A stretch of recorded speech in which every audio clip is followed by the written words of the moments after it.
យន្តហោះមួយប្រភេទនេះអាចហោះហើររាប់ពាន់គីឡូម៉ែត្រចូលទៅក្នុងទឹកដីរបស់សត្រូវហោះកាត់ប្រព័ន្ធការពារដែនអាកាសដ៏ទំនើបបំផុតនៅលើពិភពលោកទម្លាក់គ្រាប់បែកចំគោលដៅដោយភាពជាក់លាក់បំផុតរួចចាក់ចេញទៅវិញដោយគ្មាននរណាម្នាក់ចាប់សញ្ញាបាននេះគឺជាសាច់រឿងរបស់ B2 Spirit ដែលជាយន្តហោះយោធាដ៏ទំនើបនិងមានតម្លៃថ្លៃបំផុតមួយដែលមនុស្សជាតិធ្លាប់បង្កើតឡើង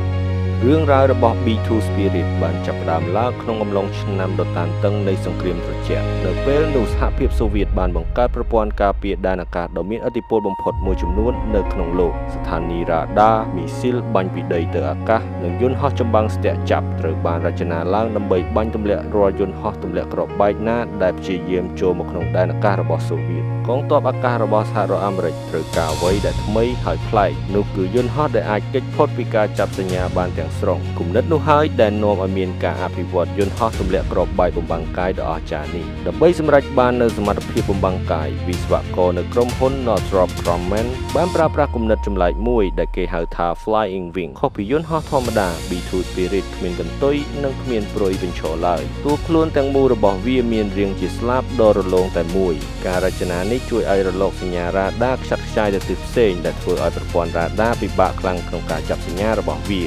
យន្តហោះទម្លាក់គ្រាប់បែកនេះក៏ត្រូវបានស្រោបដោយវត្ថុធាតុពិសេសដើម្បីកាត់បន្ថយការចាប់សញ្ញាឲ្យកាន់តែតូចបំផុតប៉ុន្តែសមត្ថភាពបំបាំងកាយតែមួយមុខគឺមិនគ្រប់គ្រាន់នោះទេ B2 Spirit ត្រូវបានរចនាឡើងដើម្បីវាយប្រហារទៅកាន់គ្រប់ទីកន្លែងនៅក្នុងពិភពលោកវាមានសមត្ថភាពហោះហើរបានចម្ងាយជាង 11000 គីឡូម៉ែត្រដោយមិនចាំបាច់ចាក់សាំងបន្ថែមប្រសិនបើមានការចាក់សាំងនៅលើអាកាសវាអាចហោះហើរបានរហូតដល់ទៅជាង40ម៉ោងនៅក្នុងបេសកកម្មខ្លះយន្តហោះ B2 បានហោះហើរដោយផ្ទាល់ពីសហរដ្ឋអាមេរិកទៅកាន់គោលដៅម្ខាងនៃពិភពលោកបំពេញបេសកកម្មរួចហើយហោះត្រឡប់មកមូលដ្ឋានវិញចំណុចនេះធ្វើឲ្យយន្តហោះនេះក្លាយជាផ្នែកមួយដ៏សំខាន់នៃសមត្ថភាពវាយប្រហារសកលរបស់អាមេរិក B2 Spirit អាចផ្ទុកអាវុធបានរហូតដល់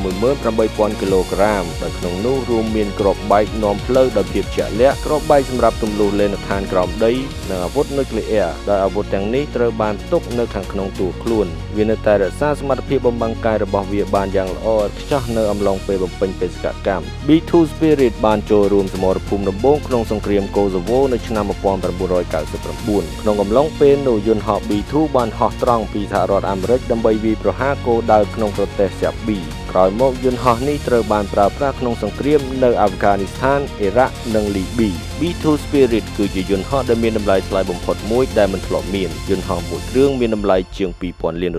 កាលពីដំបូងសហរដ្ឋអាមេរិកមានគម្រោងបង្កើតយន្តហោះ B2 ឲ្យបានច្រើនជាង100គ្រឿងប៉ុន្តែបន្ទាប់ពីសង្គ្រាមត្រជាក់បានបញ្ចប់កម្មវិធីនេះត្រូវបានកាត់បន្ថយយ៉ាងខ្លាំងសរុបមកមានយន្តហោះតែ21គ្រឿងប៉ុណ្ណោះដែលត្រូវបានផលិតដែលធ្វើឲ្យ B2 Spirit ក្លាយជាយន្តហោះទម្លាក់គ្រាប់បែកយុទ្ធសាស្ត្រដ៏កម្របំផុតនៅក្នុងប្រវត្តិសាស្ត្រសប្តាហ៍ថ្ងៃនេះកងទ័ពអាកាសរបស់សហរដ្ឋអាមេរិកកំពុងអភិវឌ្ឍយន្តហោះទម្លាក់គ្រាប់បែកបំបាំងកាយថ្មីមួយទៀតដែលមានឈ្មោះថា B-21 Raider ប៉ុន្តែទោះបីជាមានយន្តហោះថ្មីលេចរូបរាងឡើងក៏ដោយក៏ B2 Spirit នៅតែជាម៉ាស៊ីនដ៏មានអានុភាពនិងអាថ៌កំបាំងបំផុតដែលធ្លាប់បានហោះហើរនៅលើមេឃ B2 Spirit បញ្ជាក់ថានៅក្នុងសង្គ្រាមសម័យទំនើបជួនកាលអាវុធដែលគ្រោះថ្នាក់បំផុតគឺជាអាវុធដែលអ្នកមិនដែលឃើញវាធ្វើដំណើរមកដល់ជួបគ្នានៅវីដេអូក្រោយជាមួយ Tactical Vision